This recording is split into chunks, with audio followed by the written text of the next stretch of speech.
what the contribution of each of you have had to turn this place into the most beautiful place to enjoy and play our football game.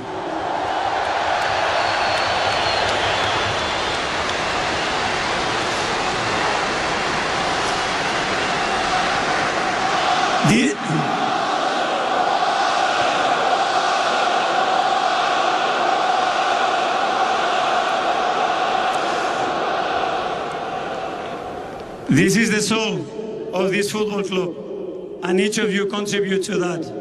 So make sure every time you step in this stadium, you face the responsibility now to keep it at these standards, because it makes such a difference for us and for all these players.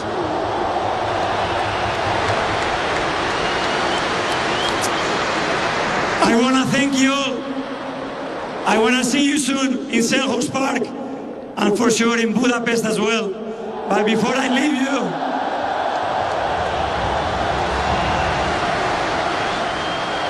please, to the protagonists, to this amazing group of players and staff that they have put so much work into it, a big round of applause, please. Yeah, Mikel Arteta thanking the fans, and you alluded to it before the game, Martin, the job he's done in reconnecting the supporters in the football club. Well, the only time that they fell silent tonight was to listen to their manager, and I think that's quite telling respect that they now have for him. This was a difficult stadium at the end of the Arsene Wenger tenure. That's been totally transformed. Unconditional support you saw there tonight. Wasn't perfect in their performance, but the support 100% was there. Of course, they need that now at Selhurst Park. I'm even thinking of joining the crowd myself. I don't think it'd be a good look in the away end. Such was the rallying cry from the manager. But 2 big games now for their season. Try and finish off this Premier League. To think it's 22 years is just ridiculous. This great club now surely will win it again. There's still an awful lot to happen between now and then. Well, they could be winning it tomorrow night, remember, Martin, if Manchester City don't win at Bournemouth. One of the many changes, subtle details Mikel Arteta's made is the introduction of this song we're hearing now, North London Forever. There's the departing Per Mertesacker, signed on the same day as Mikel Arteta as an Arsenal player. But this stadium, Michael, 15 home wins this season, 47 points they've accumulated at the Emirates now. Yeah, no, they're an incredible team. They're very, very strong. We see what it means to a lot of these fans. They've waited a long, long time to see success again at the club. Certainly success in the Premier League. But this is a seriously talented group. And I've sat in this chair so many times this season, and I've heard so many negative things towards Arsenal in terms of, do you know what as well, from their own fans? Doubts over that man in shop. Just because, you know, people say, oh, they're bottlers and they're this and they're that. Hang on a minute. This is a hard league to win. They've done unbelievably well. They're getting closer and closer. Last season, second again, Champions League semi-final. That is brilliant. That is very, very good. You know, there's not many teams that can do that. This year again, you know, they're going to come first or second. Again, another step up into the final of the champion. These people that were saying Mikel Arteta is under pressure, and you know what? There will be some. If they lose against Crystal Palace and lose in the final, the whole thing will turn on its head again, and they'll say, "Oh, Mikel Arteta, let's get him out." There's a very negative sort of vibe around that. When it goes well, it's great. When it goes bad, all of a sudden they jump on the back. No, this takes a long time to be successful in the Premier League. No team does it without coming third or second before they win it. So, you know, I think those people that have kept the belief in him deserve an awful lot of credit, because I think this manager is a very, very good one, and he's building something very, very special. Yeah, without doubt. I think when he came in, there were big changes he needed to make, cultural change. Certain players I felt were a little bit overindulged, and the managers, he's taken them out one by one.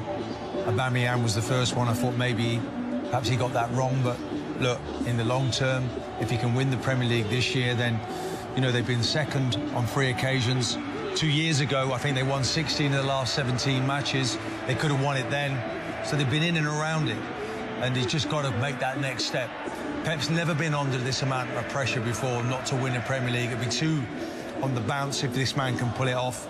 He's been a pupil, hasn't he, really, to the master, and I think now he's stepping out of the shadow, and he just needs to find a way to win at the weekend. Indeed. Well, he was outstanding again tonight. Declan Rice, Player of the Match award. A little bit earlier on, he spoke to Patrick David. Declan, well done. 1-0 to the Arsenal. Just tell us how hard, how nerve-wracking at times is it fighting for 3 points when there's so much at stake? Yeah, it's a lot. If only the people knew what goes through a footballer's mind in 90 minutes. First half, amazing football, really free-flowing, really good chances. Unlucky not to be 2 or 3. And second half, you know, the nature of the game maybe sometimes drops you back. We wanted to keep pushing forward, but fair play to Burnley. Since this interim manager's come in, we've been watching them a lot. They changed the way they play. They're really trying to play, and they didn't really cause us a problem, but there was a bit of nervousness, you could sense it, just because it's our last home game. We know what's at stake. But 1 more to go now. We know what we're fighting for, this group, this manager, this club. We really want it, so let's keep pushing. What does go through a footballer's mind in a 90 minutes like that then? Every sort of roller coaster emotion you can imagine. You know, it's a 90-minute match. There's no easy game in the Premier League. I think, honestly, this is the most competitive Premier League I've ever played. Every team has quality players. So, yeah, it was tough, but to end on a high, our last home game is really special. Is that another reminder, and you've had it all seen, just how hard it is actually to win 3 points in the Premier League, let alone a title? Yeah, to get 3 points now is really tough, because like I said, every team has quality, but the most important thing tonight is 3 points. I think we better get out of the way, because they're forming a circle here. I better give you... It's for you, Declan, I'm sure. Thank you. Shall I give you the player of the match then? Thank you. Hold on. Thank you very much. Thank you. Top man. Martin, how influential again was Declan Rice tonight? Oh, this guy's immense. I think he's got 2 engines. The amount of distance that he covers in that midfield, he's now playing slightly deeper. He can play as the 6, he can play as the 8. He's the way that he's developed. Free kicks from edge of the box, everything, corners. He just goes from strength to strength, and he's there when the danger, he just sniffs out. He's there, that extra comfort blanket in and around that defence. But he's going to have to do it all again at the weekend. He needs to rest. Maybe not. Well, you keep saying that, but I just feel that you have to prepare for the worst, really. Worst case scenario is that it goes to another game. It'd be great to think that you could sit at home tomorrow night and celebrate, and it'd be the most amazing opening for Arsenal.